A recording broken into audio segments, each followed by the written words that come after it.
Monsieur le redéputé, merci beaucoup Bonjour. d'être avec nous aujourd'hui. Donc on va revenir dans un premier temps sur le bilan de votre mandat européen. Et notre première question, ça serait donc si vous deviez résumer votre mandat européen, qu'est-ce que vous me diriez et puis quelles sont les réalisations concrètes que vous avez menées durant ce mandat? Alors moi, je ne suis député que depuis un an. Donc je vais dire un mot des 5 ans et puis de mes un an à moi. Pour moi, ce qui me frappe sur les 5 ans, c'est la capacité collective de l'Europe à répondre aux grandes crises. La crise de la Covid, la guerre en Ukraine, mais aussi le Green Deal, le pacte vert de l'Union européenne. C'est quand même une révolution qui traverse toutes les politiques publiques, qui prend à bras le corps la question du changement climatique et qui prépare notre avenir. Et là, ce que j'ai fait moi dans ce cadre-là depuis un an, c'est être confronté au débat agricole et alimentaire qui a beaucoup marqué le Parlement européen depuis un an. Et je suis triste que l'on ait eu cette offensive de la droite et de l'extrême droite pour déshabiller tous les projets de transformation écologique de l'agriculture. Oui, il faut être à l'écoute des agriculteurs, faire les choses avec eux, simplifier leur vie, mais il est essentiel de préparer l'agriculture de demain et d'avoir cet effort de transformation. Donc moi, je me suis battu pour la loi, pour la restauration de la nature, pour la limitation de l'usage des pesticides, pour l'interdiction ou la sortie rapide du glyphosate, pour encadrer les nouveaux OGM, pour protéger la diversité des semences agricoles. Tous ces éléments qui peuvent être partagés entre le monde agricole et la société et qui nous préparent, oui, une alimentation plus saine, disponible pour les Européens, et un environnement de meilleure qualité. Et ce combat que j'ai mené pendant un an, j'ai envie de le poursuivre aujourd'hui. Et donc quel impact concret ce combat que vous avez mené sur les différents textes, quel impact concret ça a pu avoir déjà sur les citoyens français ou les citoyens européens de manière plus générale? Eh bien, je vais donner l'exemple du miel, qui est un sujet très précis. Maintenant, sur les pots de miel, on pourra voir la provenance quand le miel est d'origine non européenne, pays par pays, dans l'ordre de provenance. C'est très concret, ça permet aux citoyens de choisir. Et puis, à l'inverse, des grandes directions qui changent la vie, c'est l'objectif de décarbonation, neutralité carbone en 2050, réduction des émissions de gaz à effet de serre. Ça touche tous les volets de notre vie quotidienne. Production d'énergie renouvelable, qui nous rendra moins dépendants du gaz russe. C'est aussi le pouvoir d'achat qui est en jeu, mais aussi pousser à la rénovation énergétique des bâtiments, l'accès à la voiture électrique, à la mobilité propre. C'est une vie nouvelle qui s'invente pour chacun. Et moi, ma bataille, c'est que chacun y ait sa place, qu'on ait le volet social qui accompagne le Green Deal pour aider chacun à rénover sa maison, à accéder à la mobilité électrique, accéder aussi à une alimentation de qualité. Pas de pacte vert, pas d'écologie sans volet de justice sociale et de solidarité très important. Alors maintenant, un peu regard sur l'avenir, sur le futur. Selon vous, quelles sont les mesures ou les grands challenges qui attendent l'Europe dans les secteurs que vous venez de citer? Bien, j'y reviens, j'insiste, je suis désolé.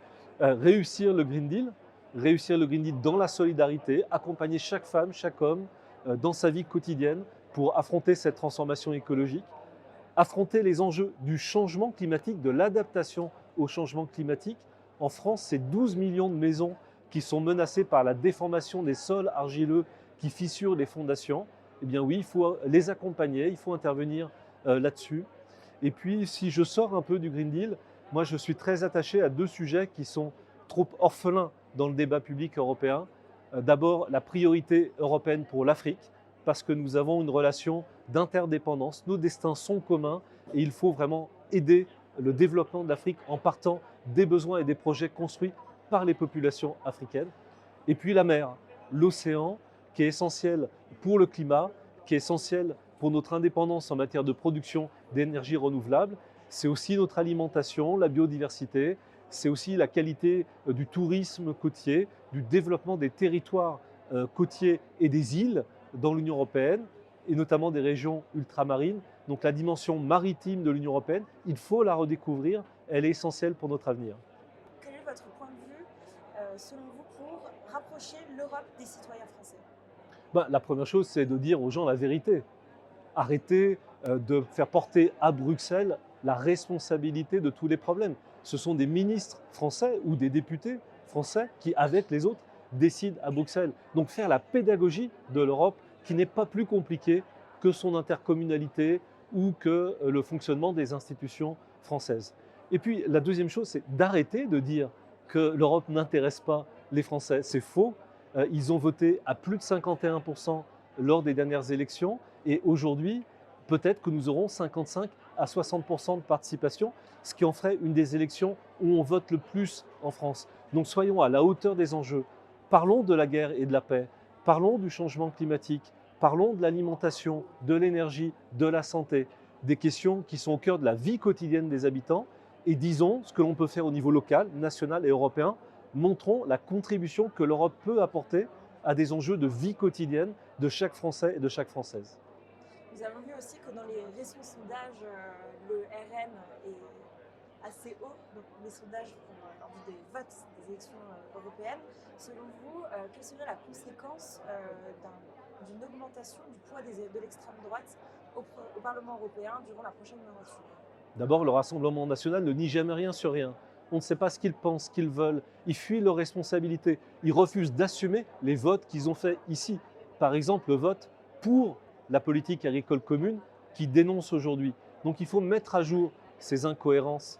Pourquoi? Parce qu'effectivement, s'il y a 20, 30, 40 députés d'extrême droite en plus à l'échelle européenne, il n'y aura plus dans ce Parlement de vote en faveur de projets écologiques ou de projets de solidarité et de justice sociale. Donc il y a un risque de bascule de ce Parlement dans la régression écologique et sociale, dans le conservatisme, dans le repli national, au moment où on a besoin de plus de solidarité européenne, de plus d'action publique européenne, de plus de redistribution et de justice à l'échelle européenne. Un dernier mot pour les citoyens français qui nous regardent en pleine période électorale? Eh bien, c'est passionnant de discuter avec les Françaises et les Français sur le terrain de ce qu'ils attendent de l'Europe. Et ce que je vois, c'est que oui, ils sont intéressés par les grands défis collectifs. Ils savent que c'est à l'échelle européenne qu'on défend la paix, l'écologie, la réindustrialisation, l'emploi. Et ils aiment discuter de leur quotidien et comprendre ce que l'Europe peut faire pour eux. Et c'est le travail que je mène avec Raphaël Glucksmann pendant ces semaines jusqu'au 9 juin. Merci beaucoup. Merci à vous.